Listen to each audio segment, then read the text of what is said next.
Missiles, bomb हल्ले, समुद्रातील हल्ल्यानंतर आता अमेरिका सर्वात मोठ्या हल्ल्याच्या तयारीत आहे। यामध्ये होर्मुझ आणि खार्ग बेटावर ताबा मिळवण्याचा मेगा प्लॅन अमेरिकेने आखलाय। यासाठी हजारो सैनिकांची कुमक मध्य पूर्वेकडे रवाना करण्याचा निर्णय अमेरिकेने घेतलाय। इराण हार मानत नाही म्हणून होर्मुझ आणि खार्ग ताब्यात घेऊन इराणचं कंबरडं मोडण्याचा अमेरिकेचा प्रयत्न आहे। पण ट्रम्प यांच्या ग्राउंड ऑपरेशनमुळे परिस्थिती आणखी चिघळण्याची भीती आहे। बघूयात।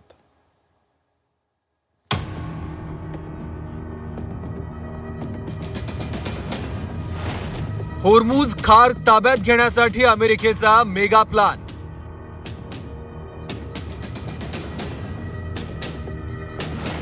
सर्वात मोठ्या लष्करी कारवाईला सुरुवात होणार।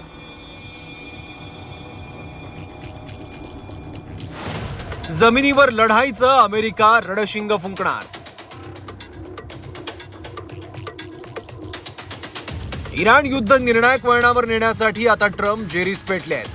यासाठीच त्यांनी जमिनीवरील लष्करी कारवाईसाठी एक मेगा प्लॅन तयार केलाय। डोनाल्ड ट्रम्प यांचा जो होर्मुझचा प्लॅन आहे, होर्मुझवरती हल्ला करायचा, तर तो प्लॅन पुढे घेऊन जाण्याकरता त्यांचे जे वेगवेगळे सेनापती होते त्यांच्यामध्ये एक बैठक झालेली आहे आणि बैठकीत या विषयावरती चर्चा झाली। होर्मुझ किती महत्त्वाचा आहे याच्याविषयी आपण खूप बोललेलो आहे आणि आता एक महिन्यानंतर अमेरिकेला हे कळालेलं आहे की केवळ नुसते आकाशातून शस्त्र मारून युद्ध हे जिंकता येत नाही। मध्य पूर्वेत आतापर्यंत ग्राउंड ऑपरेशनसाठी 50,000हून अधिक अमेरिकन सैनिक पोहोचले आहेत। इराणमध्ये ग्राउंड ऑपरेशनसाठी अमेरिकेसमोर 3 पर्यायी मार्ग आहेत।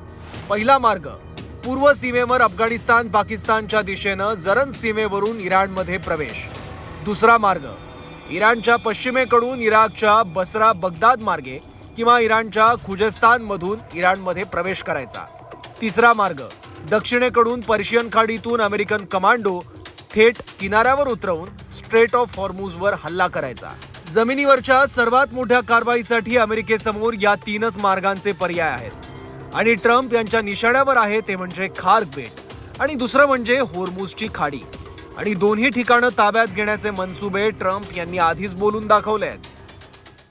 खरं सांगायचं तर इराणच्या तेलावर ताबा मिळवणं ही माझी सर्वात आवडती गोष्ट आहे।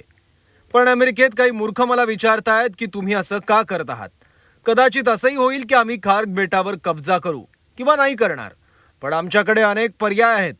याचा अर्थ असाही निघतो की आम्हाला काही वेळासाठी खार्ग बेटावर राहावं लागेल। ट्रम्प यांनी खार्ग बेट जिंकण्यासाठी ग्राउंड ऑपरेशनची तयारीही पूर्ण केली आहे। 3,500 सैनिक US ट्रिपोली युद्धनौकेवरून आखातात पोहोचले आहेत। समुद्री अभियानासाठी हे सैनिक कायम तयार असतात। 2,500 सैनिक USS बॉक्सर युद्धनौकेत आखाताच्या दिशेनं रवाना झाले आहेत आणि 82व्या एअरबॉर्न डिव्हिजनचे 3,000 पॅराट्रूपर पाठवले जाणार आहेत इराणच्या दिशेनं। पेंटागॉन मध्य पूर्वेत 10,000 सैनिक पाठवण्याच्या तयारीत असल्याचं वॉल स्ट्रीट जर्नलने म्हटलंय। इतक्या मोठ्या प्रमाणात अमेरिकेने जमिनीवर लष्करी कारवाईची तयारी पूर्ण केली आहे। आता मुद्दा हा येतो की खार्ग बेटावर अमेरिका ताबा कसा मिळवणार। तर सुरुवातीला अमेरिकन फायटर जेट बॉम्बिंग करतील। इराणचे मिसाईल लॉन्चर रडार सिस्टीम उद्ध्वस्त केली जाईल। आधी हवाई क्षेत्रावर स्वतःचं नियंत्रण प्रस्थापित केलं जाईल। मरीन्सकडून खार्गवर जमिनीवरून हल्ला केला जाईल। एअरबॉर्न डिव्हिजनचे पॅराट्रूपर त्यानंतर बेटावर लँड होतील आणि बेटाचा ताबा घेतील।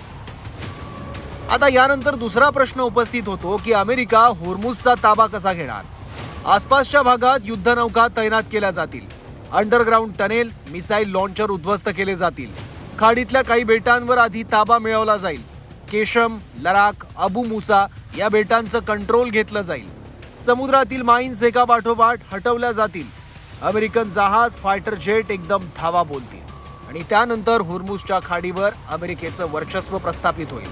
दोन्ही ठिकाणी आपलं वर्चस्व प्रस्थापित करण्यासाठी अमेरिकेने रणनीती आखली आहे। कुठल्याही क्षणी या मोहिमेला सुरुवात होऊ शकते। यापूर्वी अमेरिकेने इराक युद्धात 4 लाख सैनिक जमिनीवर उतरवले होते। त्यात अमेरिकेचं मोठं नुकसान झालं होतं, पण इराणचं क्षेत्रफळ इराकपेक्षा 4 पट जास्त आहे। त्यातच युद्धाच्या मुद्द्यावरून ट्रम्प यांची साथ सोडलेल्या जो केंट यांनी अमेरिकेने जर खार्ग बेटावर सैन्य पाठवलं तर इराण त्यांना बंदी बनवेल अशी भीती व्यक्त केली होती। त्यामुळे अमेरिकेसाठी ही लढाई सोपी नाहीये। जमिनी युद्ध झालं तर याच्यामध्ये अमेरिकेचं सुद्धा खूप नुकसान होईल। अमेरिकेच्या सैनिकांचं खूप रक्त सांडेल आणि सध्याच 75% जे अमेरिकन्स आहेत ते डोनाल्ड ट्रम्प यांच्या विरोधात आहेत.